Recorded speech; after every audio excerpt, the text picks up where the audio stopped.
Hello and welcome back to the channel. Today we're going to talk about all the things that I learned autocrossing my 2004 Z06.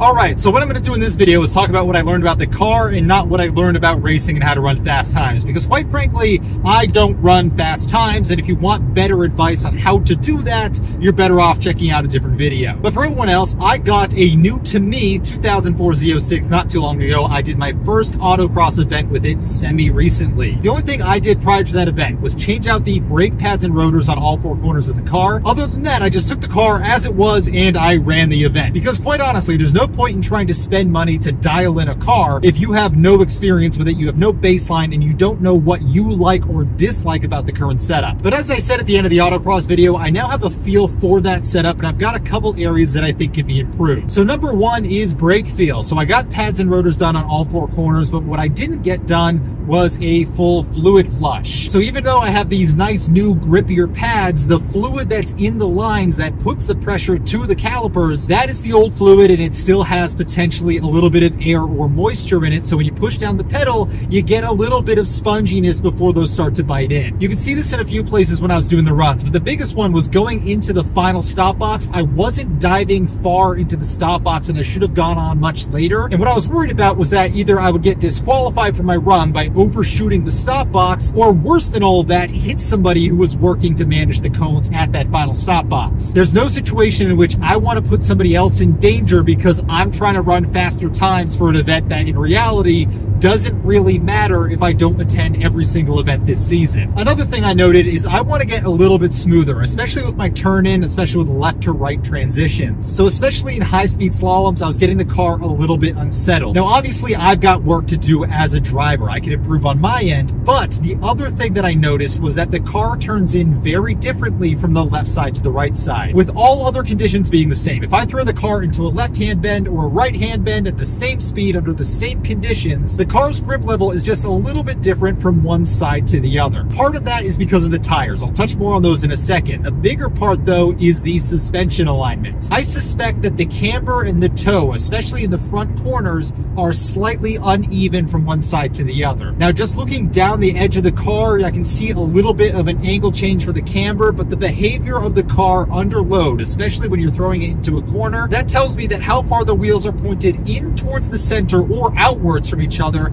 is slightly different on the left side versus the right side. Again, I'm not saying it's too much or too little, just that it's uneven from left to right, which makes the car a little bit unpredictable. But with that, let's jump into my thoughts on the tires for this car. And if you're new to my channel, I have some opinions on tires now, since they were a relatively significant contributor to me crashing my Dodge Viper. I will link the full video describing what happened in that incident in the description below. But basically, I had really old and really cold summer tires, and I didn't realize how bad grip levels dropped off both as tires got older and as the temperatures got colder. I knew they dropped off to an extent. I didn't know it was as bad as it was. As a point of reference, when I crashed my Viper, it was about 45 degrees Fahrenheit when that happened. But on the day that I took the Z06 autocrossing, it was about 48 to 50 degrees first thing in the morning when I got there. The high temperature for the day was only about 57 degrees, plus it was relatively windy. Because of that, surface temps stayed down, and doing short runs with autocross, you're not building up a lot of heat in the tire. So I wasn't expecting the highest amount of grip just based on the surface temperatures alone. But the tires that are on the car, they are the Goodyear F1 Supercar tires. That is the factory tire for a Z06. That is roughly 20-year-old technology at this point. Now those are a great compromise tire in terms of performance versus wear life and street driving, but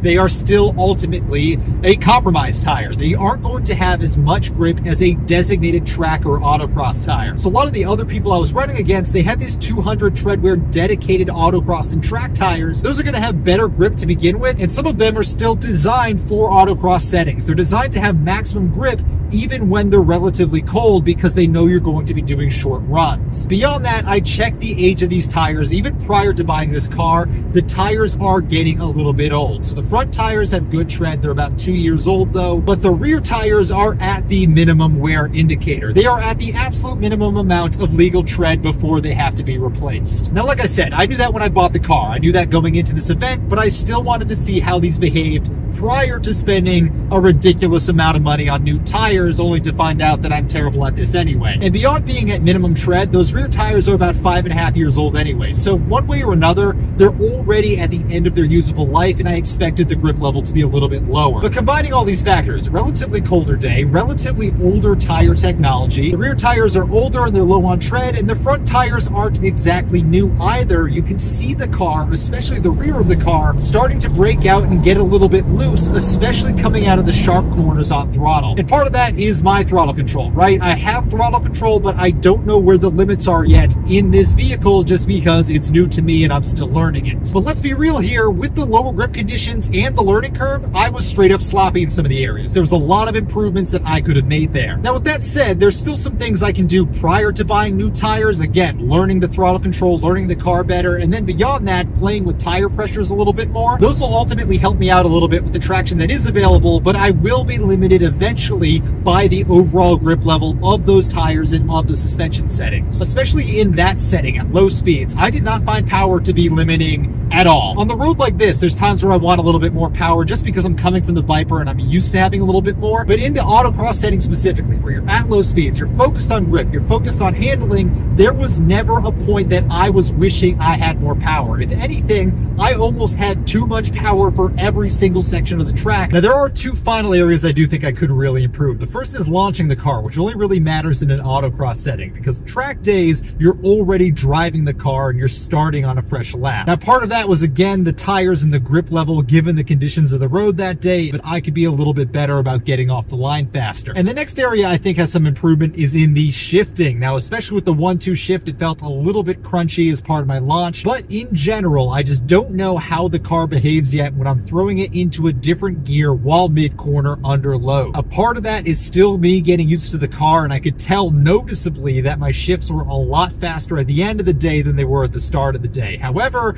there is still room for improvement, and I could get a lot more consistent with my shift times. There's 86,000 miles, give or take, on the car at this point, so part of that is probably that it's old fluid. I think a fluid change would help out a lot. But even so, I think learning the car is going to be the biggest benefit, and then the fluid change, if I'm still having issues, we'll address that at a later point. But with all of this said, I still did a lot better with that car than I thought I was going to. We were actually running some pretty decent times considering my complete lack of experience and the fact that I've never run with that car before. Even with some of these setup complaints I have, we were getting some pretty consistent times where I had, I think, 3 times within 1/10 of a second of each other by the end of the day. Beyond that, the Gen 2 Dodge Viper that was there with modifications, first of all, I ran within 0.2 seconds of their fastest time, and they did not put that fastest time down until their final run. I was actually ahead of them for most of the day until they put down that one fast lap. I also beat a 2013 Corvette Grand Sport, and I beat the Audi R8. I beat both of those by about a 4-second margin. Now granted, most of that probably has to do with them babying their car because it's more expensive and they don't want to break things. I understand that. But at the end of the day, a win is a win. I still beat them both, and I am going to count that. So as far as setup is concerned, are there things that we can improve on? Yes.